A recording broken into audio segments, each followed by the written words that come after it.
ایک بادشاہ کے دربار میں ایک اجنبی نوکری کی تلاش میں حاضر ہوا۔ قابلیت پوچھی تو کہا میں سیاسی ہوں۔ بادشاہ کے پاس سیاست دانوں کی بھرمار تھی۔ اسے خاص گھوڑوں کے استبل کا انچارج بنا لیا گیا جو حال ہی میں فوت ہو چکا تھا۔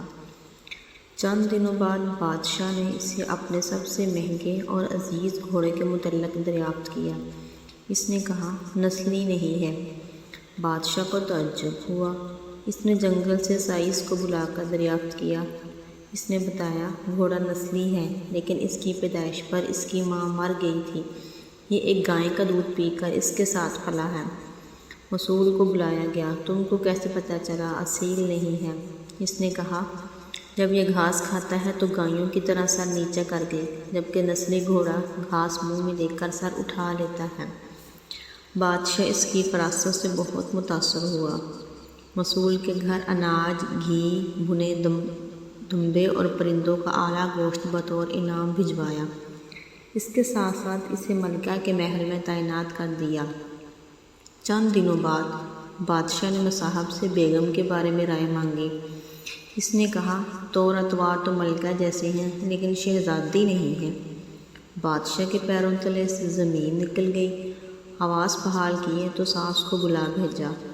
معاملہ اس کے گوش گزار کیا تو اس نے کہا حقیقت یہ ہے تمہارے باپ نے میرے خاوند سے ہماری بیٹی کی پیدائش پر ہی رشتہ مانگ لیا تھا، لیکن ہماری بیٹی 6 ماہ میں ہی فوت ہو گئی تھی۔ چنانچہ ہم نے تمہاری بادشاہ سے قریبی تعلقات قائم کرنے کے لیے کسی کی بچی کو اپنی بیٹی بنا لیا۔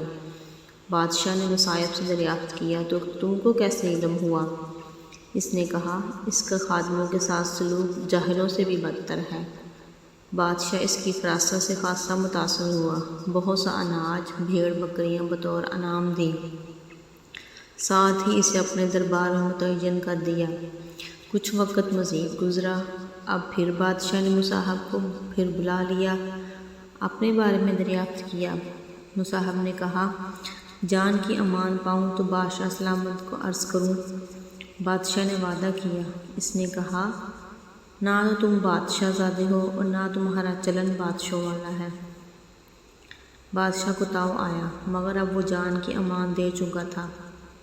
سیدھا والد کے محل میں پہنچا۔ والدہ نے کہا یہ سچ ہے، تم ایک چرواہے کے بیٹے ہو، ہماری اولاد نہیں تھی تو تمہیں لے کر پالا ہے ہم نے۔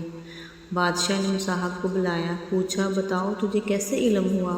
اس نے کہا بادشاہ جب کسی کو انعام و اکرام دیا کرتے ہیں تو ہیرے، موتی، جواہرات کی شکل میں دیتے ہیں، لیکن اب بھیڑ بکریاں، کھانے پینے کی چیزیں عنایت کرتے ہیں۔ یہ اسلوب بادشاہ زادے کا نہیں ہے، کسی چرواہے کے بیٹے کا ہی ہو سکتا ہے۔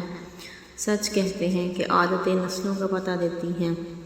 عادات، اخلاق اور طرز عمل خون اور نسل دونوں کی پہچان کرا دیتے ہیں۔